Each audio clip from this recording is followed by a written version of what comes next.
ওকে, equation 3 কে আমরা এবার হচ্ছে আবার dp1 দ্বারা ডিভাইড করব। হ্যাঁ, ডিভাইডিং ইকুয়েশন 3 ডিভাইডিং বাই এত, অ্যান্ড আমরা এবার অ্যাজিউম করতেছি যে dp2 ইকুয়াল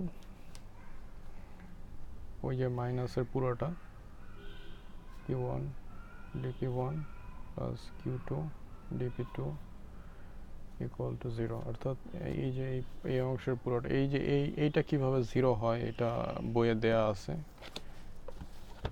বইয়ে যে এই পোর্শনে দেয়া আছে, আপনারা যদি দেখেন তাহলে বুঝতে পারবেন। সো আমরা এটা ধরে নিতেছি যে এইটা ইকুয়াল টু 0।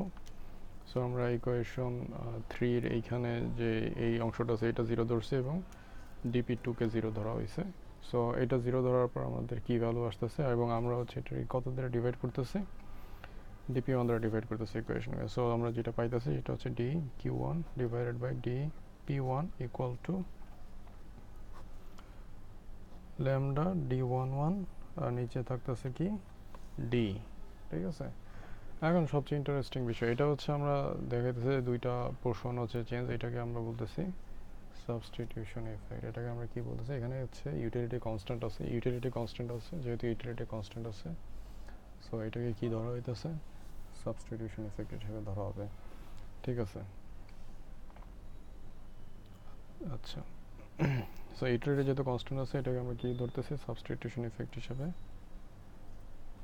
গণ্য করবো। সো এটা হচ্ছে সাবস্টিটিউশন ইফেক্ট। এখন যে জিনিসটা করি, আমরা প্রাইমারি ইনকাম ইফেক্টের এই জায়গায় চলে আসি। ইনকাম ইফেক্টটা আমরা দেখি যে এইটা ইকুয়াল টু হচ্ছে এই যে এই ভ্যালুটা এইটা, আবার এই যে ভ্যালুটা এই ভ্যালুটা হচ্ছে আমরা যখন ইনকাম কনস্ট্যান্ট রাখছি, প্রাইস কনস্ট্যান্ট, প্রাইস ইফেক্ট থেকে যেটা পাইছি সেটা।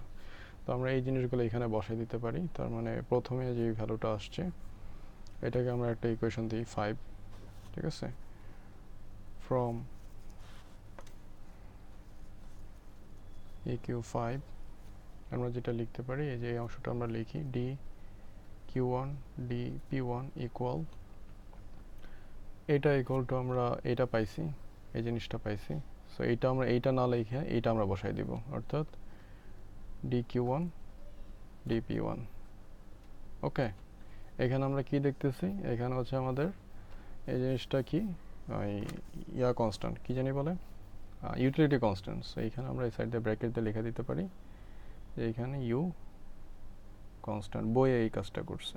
ঠিক আছে, এরপরের অংশটা আমরা দেখি, এখানে হচ্ছে d31d। ঠিক আছে, সো d31d। ঠিক আছে, এটা মাইনাস আকারে আসছে। সো এটার অবলিক আমরা হচ্ছে এটা এই পোর্শনটা বসাবো। সো এখানে যেটা প্লাস ছিল সেটা মাইনাস হয়ে গেছে, সরি, এখানে প্লাস ছিল এটা মাইনাস হয়ে গেছে। সো মাইনাসে এই কিউটা কিউ থাকবে q1, আর এটার জায়গায় হচ্ছে আমরা এটা বসাবো।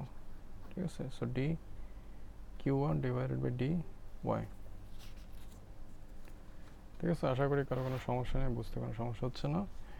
এবং এইখানে আমরা কি দেখাইছি, এখানে হচ্ছে প্রাইস কনস্ট্যান্ট। ঠিক আছে, সো এখানে প্রাইস কনস্ট্যান্ট। ঠিক আছে, এই পোর্শনটা প্রাইস কনস্ট্যান্ট, এইখানে হচ্ছে ইউটিলিটি কনস্ট্যান্ট, আর এটা হচ্ছে ইনকাম। সো এটা হচ্ছে ইনকাম ইফেক্ট, এটা হচ্ছে সাবস্টিটিউশন ইফেক্ট, আর এটা হচ্ছে প্রাইস ইফেক্ট। সো এই যে এখন যে ফরমেশনটার মধ্যে আসছে লাস্টে, এইটাই হচ্ছে আমাদের স্লাটস্কি ইকুয়েশন। এই যে লাস্ট যে ফরমেশনটা আসছে এইটাই হচ্ছে মেইনলি স্লাটস্কি ইকুয়েশন, যেখানে ইনকাম ইফেক্ট, সাবস্টিটিউশন এবং প্রাইস ইফেক্ট তিনটা একসাথে দেখানো হয়েছে।